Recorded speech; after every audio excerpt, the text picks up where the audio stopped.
চলতি বছরে মহালয়ার দিন পড়ছে এ বছরের দ্বিতীয় সূর্যগ্রহণ। দেবীপক্ষের সূচনাতেই নামবে গ্রহণের অন্ধকার। ভারতে কি প্রভাব পড়বে এই সূর্যগ্রহণের? পিতৃতর্পণে মহালয়ার দিন তাহলে কি বাধা পড়ছে এবছর? গ্রহণের দিন গর্ভবতী মহিলারা কি কি সাবধানতা নেবেন?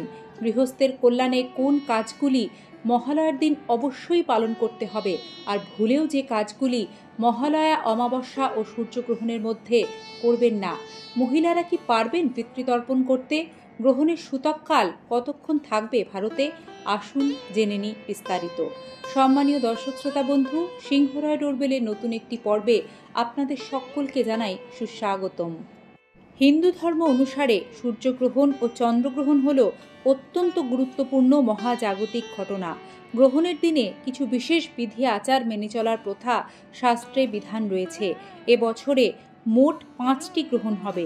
এর মধ্যে 2টি সূর্যগ্রহণ ও 3টি চন্দ্রগ্রহণ।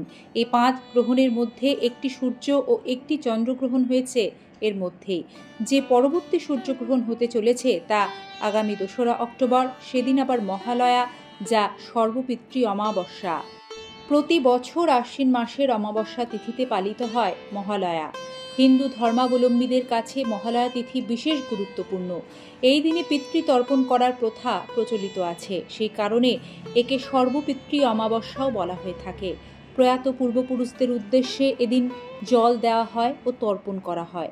প্রচলিত বিশ্বাস অনুসারে পিতৃপক্ষে প্রয়াত পিতৃপুরুষরা তাদের জীবিত উত্তরপুরুষদের হাত থেকে জল নিতে নেমে আসেন।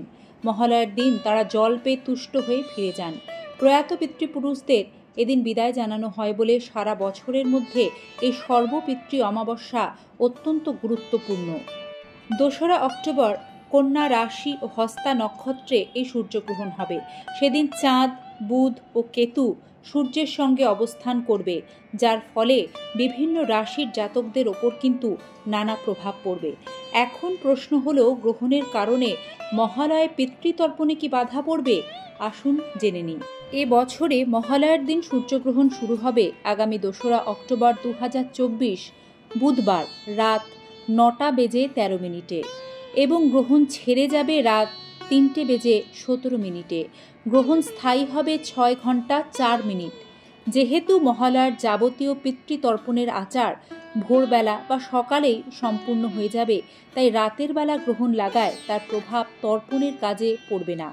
সূর্যে যখন গ্রহণ লাগবে ভারতবর্ষে তখন রাত, তাই আমাদের দেশ থেকে এই গ্রহণ দেখাই যাবে না। গ্রহণ যেহেতু দেখা যাবে না, তাই গ্রহণের সূতককালও এখানে কার্যকরী হবে না। সাধারণভাবে গ্রহণ লাগার 12 ঘন্টা আগে থেকে শুরু হয় এই সূতককাল। এই সময়ের মধ্যে কোনো শুভ কাজ করা যায় না। মহিলারা কি পারবেন পিতৃতর্পণ করতে? কি বলছে শাস্ত্র? গরুর পুরাণ আমাদের এই উত্তর দিচ্ছে। গরুর পুরাণ অনুসারে এমন পরিস্থিতিতে শাস্ত্রীয় বিধি মেনে মহিলারাও তাদের পূর্বপুরুষদের জন্য এই কাজটি করতেই পারেন।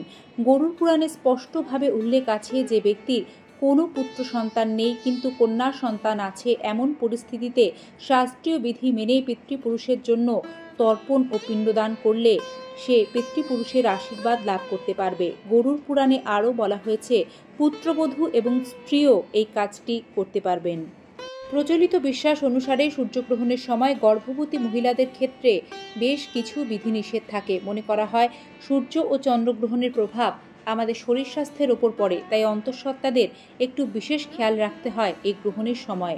গ্রহণের সময় জ্যোতিষশাস্ত্র মতে ঘুমানো উচিত নয়, স্নান করা উচিত নয়, সূচে সুতো পরাতে নেই, হাত পা ভাঁজ করে অন্তঃসত্ত্বারা একেবারেই গ্রহণের সময় বসবেন না। এতেও কিন্তু একটা নেতিবাচক প্রভাব শরীরের ওপর পড়ে। এছাড়াও গ্রহণকালে ভ্রমণ এড়িয়ে চলতে হয়। ছুরি কাঁচির মতো ধারালো জিনিস ব্যবহার করতে নেই। বেশি বেশি করে ঈশ্বরের নাম গান শ্রবণ কীর্তন করতে পারলে খুব ভালো হয়। মহালয়া এবং সূর্যগ্রহণের সংযোগে এই দিনটিতে ভুল করেও আপনারা এই কাজগুলি করবেন না, এতে কিন্তু অকল্যাণ হয়। যেমন ধরুন, মহালয়ার দিন কোনো শুভ কাজ করতে নেই। বাড়ি গাড়ি কেনা, বিবাহের কাজ, নতুন কোনো ব্যবসা শুরু করা, গৃহপ্রবেশ ইত্যাদি। এই দিনে আমিষ জাতীয় খাবার খাবেন না, এতেও কিন্তু শরীরের ওপর খারাপ প্রভাব পড়ে। গৃহের কল্যাণে অবশ্যই মহালয়ার দিন এই কাজ করুন। পিতৃতর্পণের পাশাপাশি মহালয়ার দিন দান করলে ভালো ফল পাওয়া যায়। এদিন গরু, কুকুর, বেড়াল, কাক, পিঁপড়েকে খাওয়ানো উচিত। এতে করেও বাস্তুদোষ, গ্রহদোষ দূর হয় এবং পূর্বপুরুষদের আশীর্বাদ মেলে। ভারত থেকে এই সূর্যগ্রহণ দেখা না গেলেও 2রা অক্টোবরের গ্রহণ চাক্ষুষ করা যাবে দক্ষিণ আমেরিকা, প্রশান্ত মহাসাগর, আটলান্টিক মহাসাগর, Arctic, Chile, Peru, Honolulu, Antarctica, Argentina, Uruguay, Fiji, Brazil, Mexico, Peru থেকে। যদিও ভারতবর্ষে এর সূতককাল নেই, তবুও গর্ভবতী মহিলারা নিজেদের শরীর স্বাস্থ্যের দিকে বিশেষ খেয়াল রেখে এই নিয়মগুলি অবশ্যই মহালয়ার অমাবস্যা এবং সূর্যগ্রহণের সংযোগে পালন করতেই পারেন। বন্ধুরা, মহালয়ার দিন শাস্ত্রীয় বিধি অনুসারে অবশ্যই বাড়িতে প্রত্যেককেই ভাগবত পাঠ এবং গীতা পাঠ ও শ্রবণের ব্যবস্থা করা উচিত। এই বিশেষ ক্রিয়াটি করতে পারলে জগৎপালক ভগবান শ্রী হরি বিষ্ণুর আশীর্বাদে পূর্বপুরুষদের আত্মা যেমন শান্তি পায়, তেমনি দেবীপক্ষের সূচনা আমাদের সকলের জন্য অত্যন্ত শুভ হয়ে ওঠে।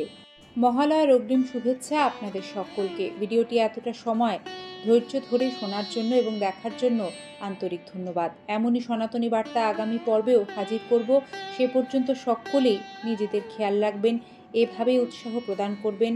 হরে কৃষ্ণা, রাধে রাধে।